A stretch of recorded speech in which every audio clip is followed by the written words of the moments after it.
abin damuwa ne, abin tashin hankali ga irin yadda ƙasarmu ta samu kanta, kuma ga duk alamu kowane yanki akwai wannan matsalar na tashin farashin kayayyaki, musamman abin da ya shafi dangin abinci.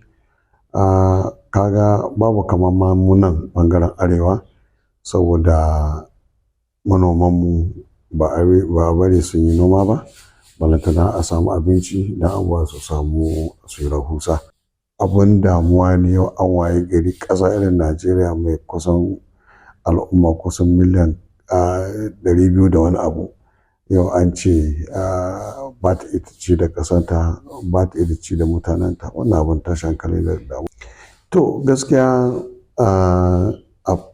kusan in ce yawancin duk 'yan majalisa kowa yana iya ƙoƙarin shi ya ga cewa ya taimaka ma al'ummarsa da suka zaɓe shi. Dan dai misali, mu 'yan majalisar tarayya akwai wani yunƙuri da za mu yi na gaba ɗaya, wanda kowa zai je mazaɓarsa inda mutane suka zaɓe shi ya sai abin da ya shafi abinci. Domin kamar abin na gaya maka a baya shine, kowa yanzu ba abin da ke burge ɗan Najeriya illa me zai ci. Ni na yi ƙoƙari yanzu inda kusan shekara 15 zuwa 16 inda za ka zo garinmu a garin Bilbis, za ka ga cewa ina da wire house da nake tara wannan abin da na noma da kuma abin da na saya a kasuwa don saboda in taimaka ma al'umma.